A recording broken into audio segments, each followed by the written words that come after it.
আসসালামু আলাইকুম। আমি মোহাম্মদ শাকিল রহমান, প্রভাষক, হিসাব বিজ্ঞান বিভাগ, হাজী মিসির আলী বিশ্ববিদ্যালয় কলেজ। তো আমাদের আজকের ক্লাস বিবি অনার্স সেকেন্ড ইয়ারের বিজনেস স্ট্যাটিস্টিক। বিজনেস স্ট্যাটিস্টিক্সের সেন্ট্রাল টেন্ডেন্সি বা কেন্দ্রীয় প্রবণতা চ্যাপ্টারটি ক্লাস নিতে যাচ্ছে আজকে। তো প্রথমে আমরা বুঝি কেন্দ্রীয় প্রবণতা কীভাবে আসলো। 1929 সালে সেন্ট্রাল টেন্ডেন্সি আবিষ্কার করেন কেলি অ্যান্ড শেন। Central tendency is invented by Kelly and Shelly. তো ডেফিনেশনটা কি? সেন্ট্রাল টেন্ডেন্সি বলতে কি বোঝায়? Central tendency which is the most representative of that data of set।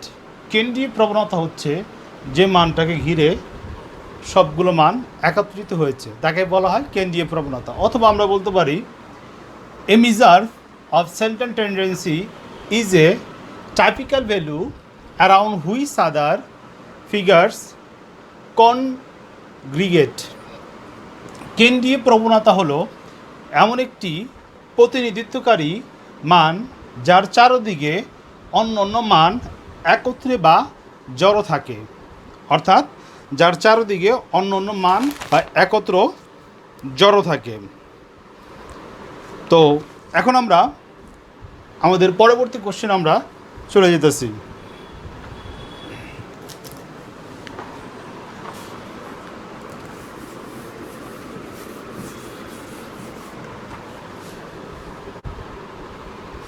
এখন আমরা আলোচনা করতে যাচ্ছি important and necessity of measure central tendency, অর্থাৎ কেন্দ্রীয় প্রবণতার প্রয়োজনীয়তা। কেন্দ্রীয় প্রবণতা কেন দরকার? Determination of a represent value. প্রতিনিধিত্বর মান নির্ণয় করার জন্য আমাদের সেন্ট্রাল টেন্ডেন্সি দরকার। The main objective of measuring the central tendency is to determine the representative value of the data. By analyzing this value, we can get a full concept about the distribution. অর্থাৎ central টেন্ডেন্সির মাধ্যমে কোন মানটি প্রতিনিধিত্ব করছে সেই সম্পর্কে জানা যায়। Two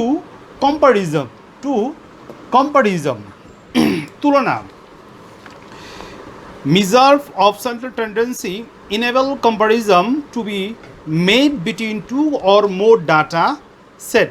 Comparison can be made either at the point of the time over the period of the time. দুটি ডাটার মধ্যে কম্পারিজন করার ক্ষেত্রে সেন্ট্রাল টেন্ডেন্সি ব্যবহার করা হয়। এ তুলনা হতে পারে সময়ের মধ্যে, কোনো একটি নির্দিষ্ট সময়ের মধ্যে অথবা কোনো নির্দিষ্ট সেটের মধ্যে। 3. Helping in analysis of data বিশ্লেষণ। Central value of a distribution can help us to analyse the data প্রপারলি। অর্থাৎ কেন্দ্রীয় প্রবণতা আমাদেরকে সঠিকভাবে ডাটা বিশ্লেষণ করার ক্ষেত্রে সাহায্য করে। 4. Help in research work. গবেষণাতে সহায়তা করা। Measurements of central tendency can help in various research work such as political, economical, social activities, providing appropriate central value. অর্থাৎ কেন্দ্রীয় প্রবণতার মাধ্যমে দেশের সামাজিক, অর্থনৈতিক, রাজনৈতিক বিষয়ে বহু গবেষণার তথ্য বিশ্লেষণ করা যায়।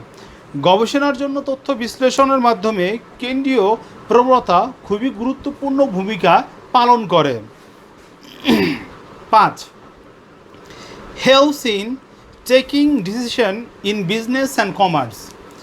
ব্যবসা বাণিজ্য সিদ্ধান্ত গ্রহণের ক্ষেত্রে কেন্দ্রীয় প্রবণতা সহায়তা প্রদান করে। Another important of measurement of central tendency is that helps to take a decision of a business or a company. 6. Determination of suitable sample mean, গড় নির্ণয়। It is very difficult to analyze the entire data. By providing a suitable sample mean, central tendency can help to analyze the whole data. অর্থাৎ কেন্দ্রীয় প্রবণতা গড় নির্ণয় করার ক্ষেত্রে সহায়তা প্রদান করে। কেন্দ্রীয় প্রবণতা গড় নির্ণয় করার ক্ষেত্রে সহায়তা প্রদান করে থাকে। আমাদের পরবর্তী question, characteristic of a good average অর্থাৎ feature of good average. A good average must have some special feature as it is a representative value of the series. The feature of a good average or good center tendency value are stated below. 1. A good average or middle value should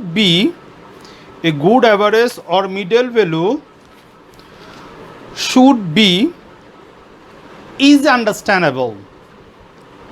It is described as the average B such can be readily understandable.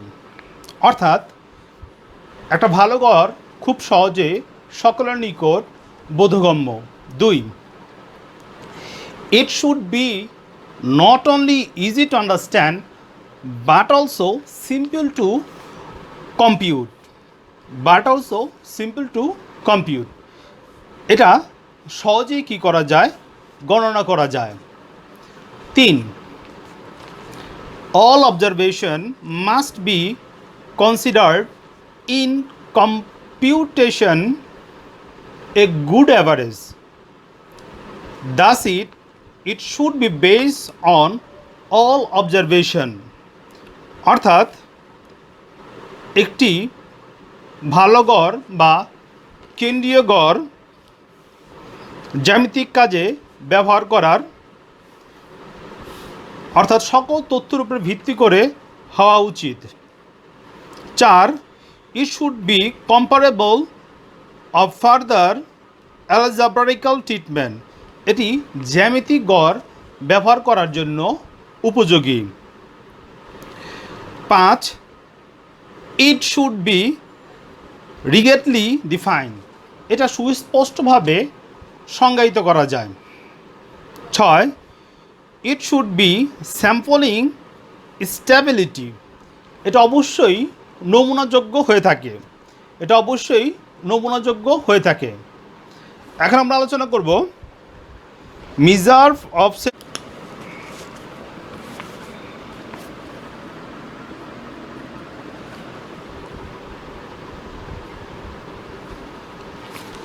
measurement of central tendency. Central টেন্ডেন্সিকে 3 ভাগে ভাগ করা যায়: মিন, মিডেইন, mood. মিনকে আবার 3 ভাগে ভাগ করা যায়: arithmetic mean, geometric mean, harmonic mean. এবং এছাড়াও সেন্ট্রাল টেন্ডেন্সির মিজাবকে আরও কয়েকটা ভাগে ভাগ করা যায়: ওয়েটেড মিন, কম্বাইন মিন, কোয়াড্রেটিক মিন। পর্যায়ক্রমে আমরা প্রতিটা নিয়মের অঙ্কই আমরা শিখব। এখন আমরা আলোচনা করব অ্যারিথমেটিক মিন। অ্যারিথমেটিক মিন কি? The mean which is calculated by totalling the result of the observation and dividing this total by the number of observation is called arithmetic mean. অর্থাৎ গড় বলতে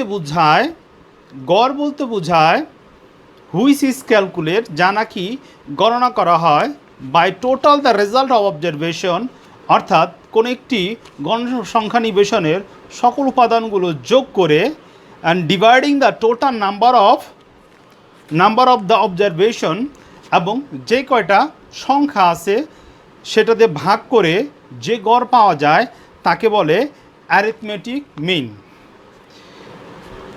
We use pi or x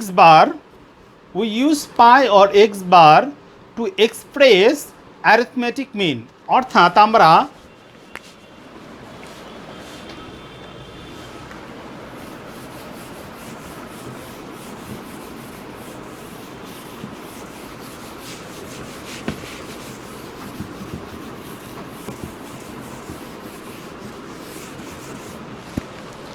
আমরা x বার অথবা পাই use করি arithmetic মিনের ক্ষেত্রে।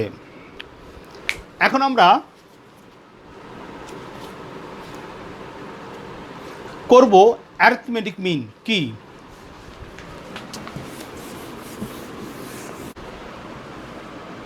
আমরা ম্যাথের পার্টে চলে গেলাম। Arithmetic mean ungroup data direct method. Arithmetic mean ungroup data direct method. তো প্রথম আমরা একটু বুঝি গ্রুপ ডাটা কি এবং আনগ্রুপ ডাটা কি।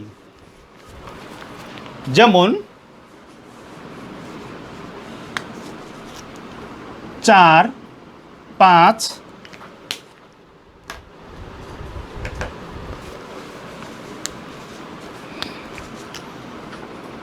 যেমন 4, 5, 6, 7, 8, 9, 10 যদি এভাবে থাকে, যদি ক্লাস ইন্টারভ্যাল না থাকে তখন এটার বলা হয় আনগ্রুপ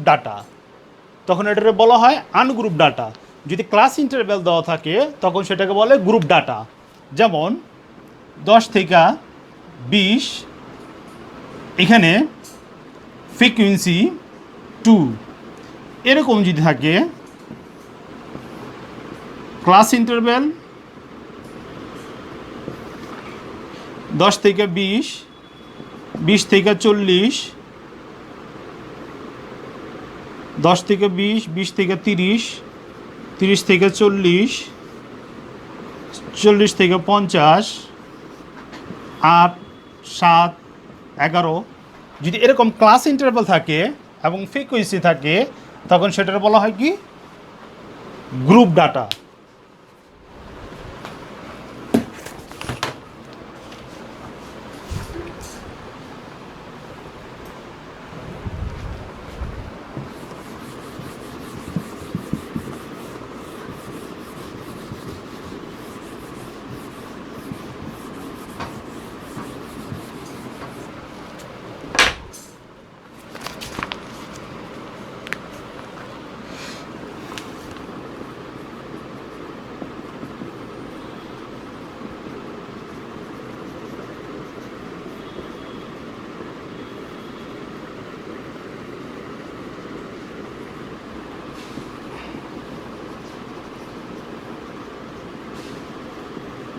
এখন আমরা করব arithmetic mean ungroup data direct method.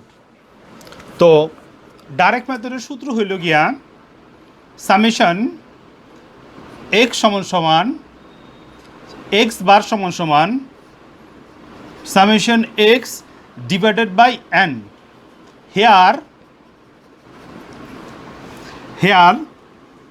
X bar সমান সমান অ্যারিথমেটিক মিন।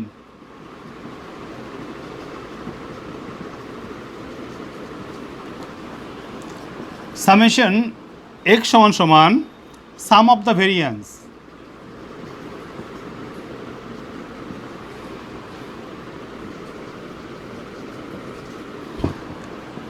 এন সমান সমান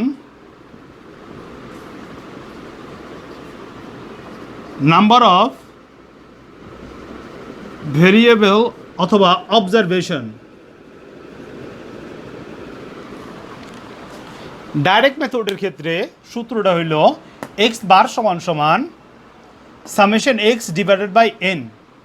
হেয়ার এক্স বার সমান সমান অ্যারিথমেটিক মিন, সামেশন এক্স সমান সমান sum of the variable of X, N সমান সমান নাম্বার অফ ভেরিয়েন্স অথবা observation. Some of the variable বলতে বুঝাইতেছে যতগুলা ভেরিয়েবল দেওয়া থাকবো, সংখ্যা দেওয়া থাকবো, তার যোগফল।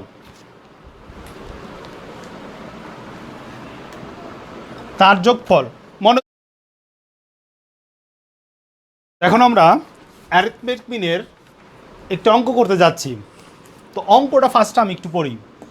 Monthly income of 10 labour of A factory is given below.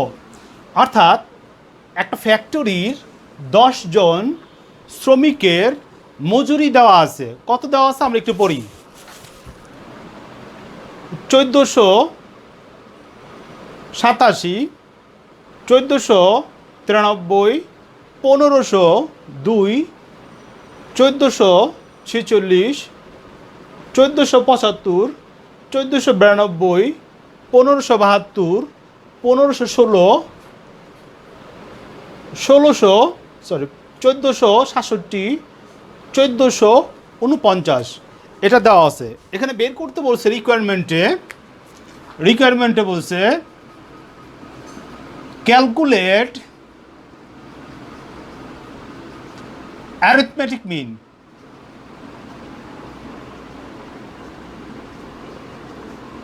Arithmetic mean, তো আমরা জানি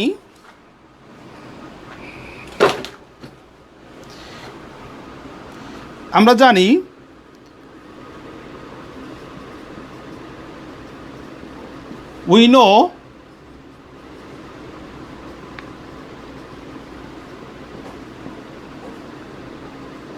arithmetic mean x bar সমান সমান summation x divided by n।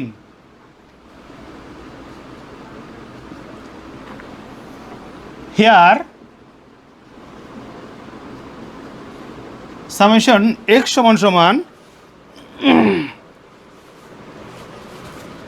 এগুলোর যোগফল 1487 যোগ 1493 যোগ 1502 যোগ 1446 যোগ 1475 যোগ 1492 যোগ 1572 যোগ 1516 যোগ 1467 যোগ 1489। অর্থাৎ যে কয়টা অবজারভেশন দেওয়া থাকবো ওইগুলার যোগফল হলো সামেশন এক্স। এইগুলো যোগ করলে যোগফল হয় সমান সমান 14,904, 940, 14,940। আর এখানে এন হলে গিয়া নাম্বার অফ অবজারভেশন। এন হলে গিয়া নাম্বার অফ অবজারভেশন কয়টা আছে? 1, 2, 3, 4, 5, 6, 7, 8, 9, 10।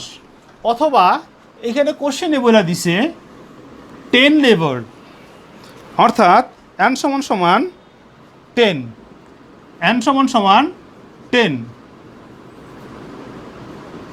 তো আমরা মানটা বসায় দিই। সামেশন x সমান সমান 14,940, 14,940 ভাগ 10 সমান সমান 1494। অতএব অ্যারিথমেটিক মিন এক্স বার সমান সমান 1494। 1494 আমরা যেটা করলাম এটা ডাইরেক্ট মেথড। এটা আমরা কি করলাম? Direct method.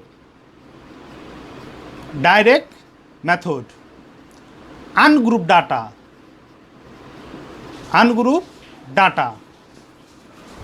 তো পরবর্তী ক্লাসে আমরা অ্যারিথমেটিক মিনের গ্রুপ ডাটা এবং পর্যায়ক্রমে এই চ্যাপ্টারের সকল ম্যাথের ক্লাসগুলো দেওয়া হবে এবং পরবর্তী লেকচার দেখার জন্য আমন্ত্রণ রইল।